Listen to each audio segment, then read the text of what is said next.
Assalamualaikum and greetings to Madam Sharifah. I am SHAZANA with Somuddin from class BA 2434B. In this video assignment, I would like to address my point of chapter review of organizational behavior subject, which I will be reviewed on chapter 3 of this subject. Chapter 3 in this subject is focusing on the perception and the individual decision making. Okay, first, what is perception?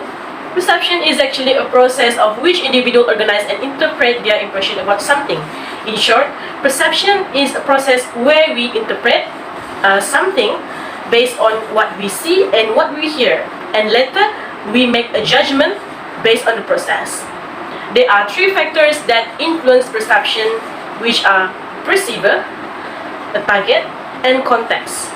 First, perceiver factor, which explain that our perception is influenced by our personal characteristic, attitudes, personality, our motives, our interests, and our past experience, and also our expectations. Next, perception also influenced by the target, which means the characteristic of the target also affect what we perceive. For example, when we go to the branded clothing shop, we can see that the sales girl will entertain the person with the good appearance rather than the simple one. Last factor is context. Context here means when the time at which we see an object or event can influence our attention. For example, when there is one student is wearing the same attire as you wear on Monday, and she is the only one is catching your attention. Next is shortcut in judging others. There is 5 shortcuts occur, which is the first is selective perception, which means the individual choose to interpret what he or she does based on one interest, background, experience, and attitudes.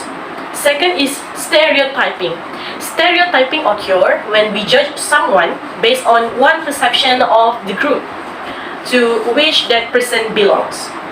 And next, shortcut is halo effect. Halo effect is the tendency to draw the positive impression about the individual based on the single character. For example, you tend to see your friends score excellently in mathematics subject. Then you also have an impression about your friend that she will get a good grades in every subject. Fourth is horn effect.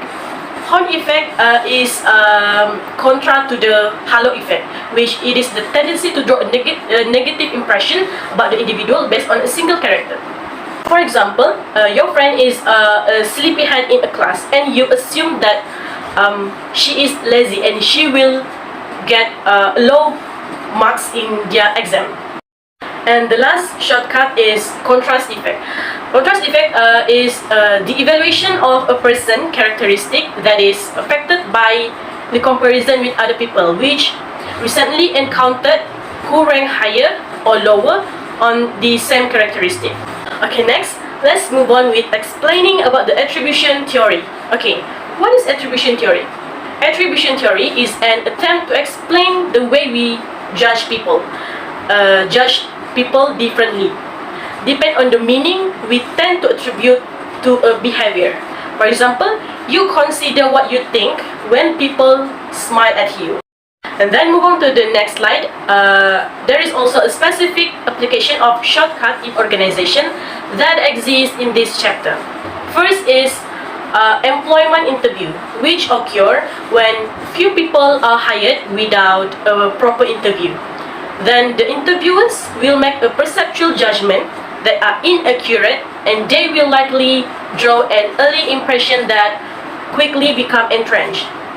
Next application of shortcut in the organization is performance expectation, by which people attempt to validate their perception of reality even when the perception are wrong or inaccurate. And the last specific application of shortcut in the organization is performance evaluation.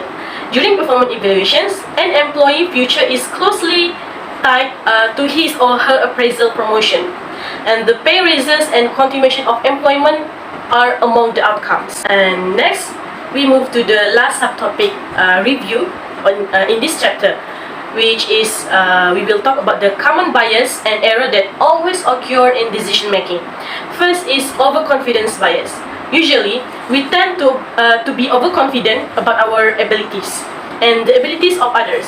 For example, the individual who always perform well in their performance will overconfidence about their decision because they feel all their suggestion might be the best one to be followed. Next is anchoring bias.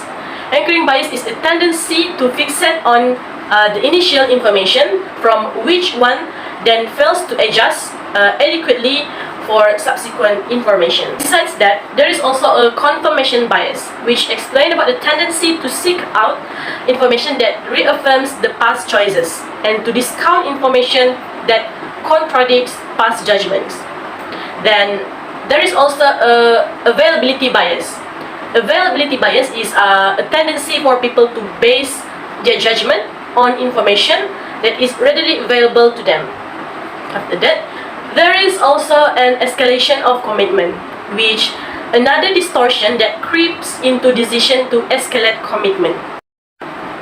Furthermore, there is also a randomness error, which explains the tendency of individuals to believe that they can predict the outcome of random events. Moreover, there are a risk aversion. Risk aversion is a tendency to prefer a sure gain of a moderate amount over a riskier outcome, even if the riskier outcome might have a higher expected payoff. And the last bias is hindsight bias. Hindsight bias is the tendency to believe falsely after an outcome of an event is actually known, that one would have accurately predicted that outcome. Okay, that's all from me. Thank you.